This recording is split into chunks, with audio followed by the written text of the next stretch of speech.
very carefully, because in the real sense of the word and by the intent of our rules, the matter he is about to bring up is actually what is considered a matter of urgent public importance, meaning that if it is not heard, if something is not done about it, there might be serious problems. So I want us to be guided. You know, the other motions can be brought on notice. The situation where everything is a matter of urgent public importance defeats the intent of the drafters of our rules, and it keeps us here inordinately when we have other matters on the other paper. And that is why it was limited to 2 per day. So let us be guided by Honorable Toby's matter of urgent public importance. Honorable Toby, go ahead. Honorable colleagues, I want to take advantage of the provisions of the House rules, the combined reading of Order 8, Rule 4 and 7, regarding matters of urgent public importance, to the effect that an intended strike by electricity workers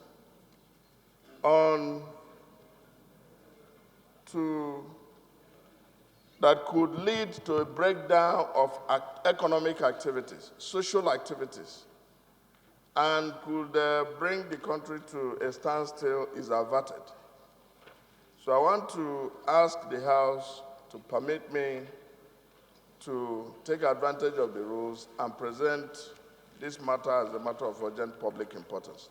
Thank you very much. Motion is a motion on the face with the management of electricity companies and the National Union of Electricity Employees, NUI, to avoid impending electricity blackout.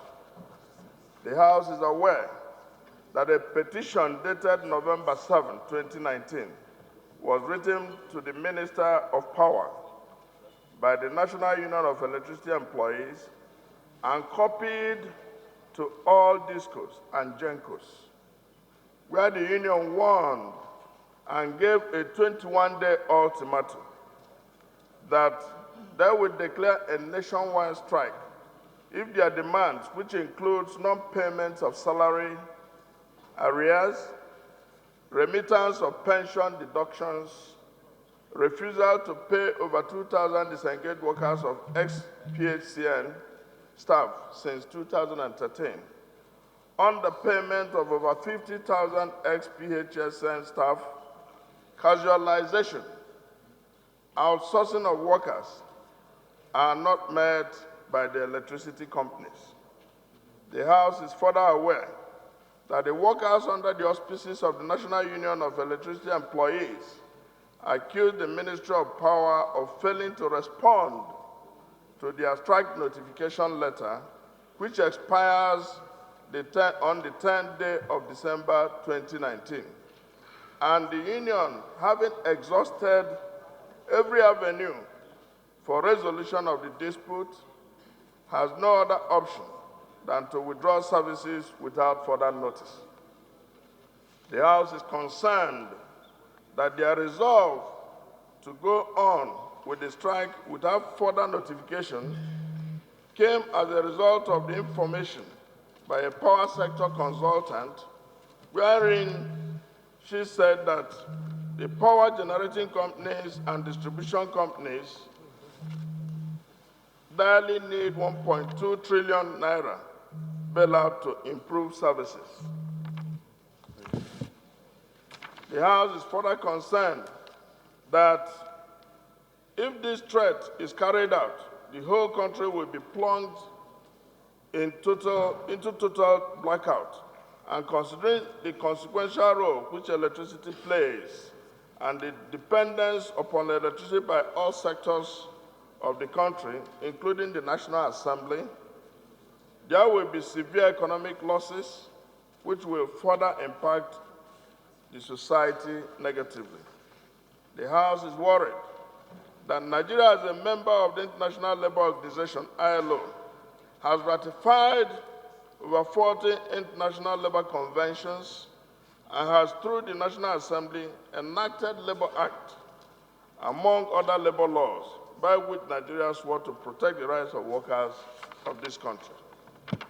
The House is further worried that Section 17 of the 1999 Constitution provides that every citizen shall have equality of rights, obligations, opportunities before the law, and the exploitation of human or natural resources in any form whatsoever for reasons other than for the good of the community shall be prevented, and most importantly, that there should be equal pay for equal work without any form of discrimination. The House is bothered that if this threat by NUI is not immediately looked into and nipped in the bud, it will result into serious financial losses by both private and government establishments, as well as security challenges in our country. The House resolves, 1, to ask the House leadership to intervene within 24 hours to avert the strike. 2, urge the federal government to direct the Ministers of Power and Labor to amicably resolve all issues as raised by NUI.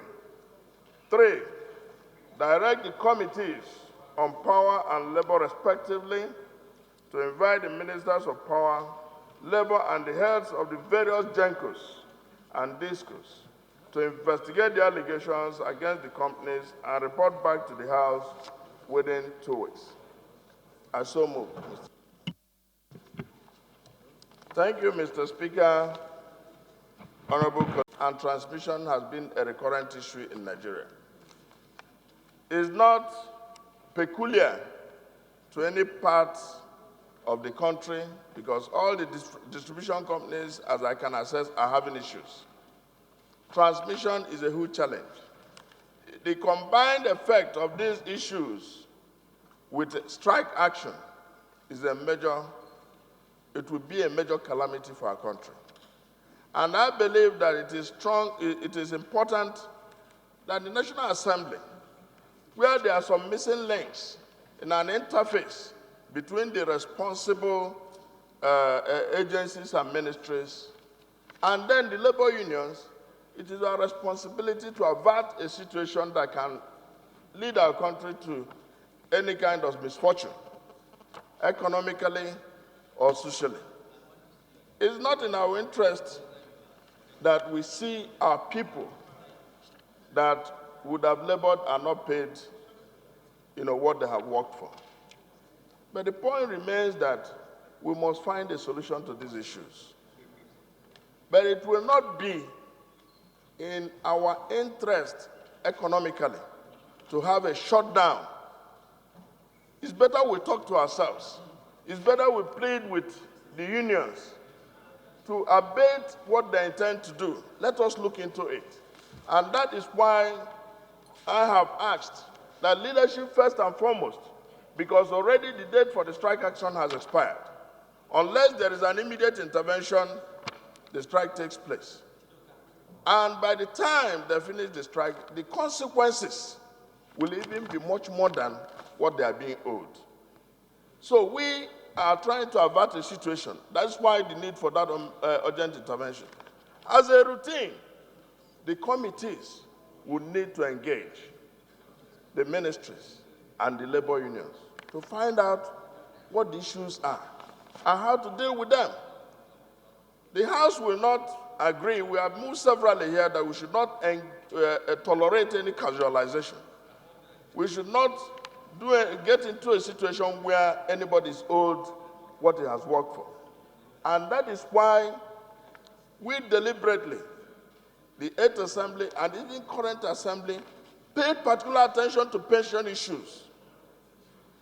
We've gone out of our way to make sure that we make provisions for our retired men and women who have labored for the country, but unfortunately are not able to pay their. So if this is coming up with those in the power sector, I think it requires an urgent action. And to avert a kind of situation where we will be helpless, the need for Parliament to act, and act in the interest of Nigerians and the interest of our country and the economy is quite dire. So I call on my colleagues to support this motion so that an immediate misfortune is not allowed to happen. Thank you very much. Those against, please say nay. Ayes have it.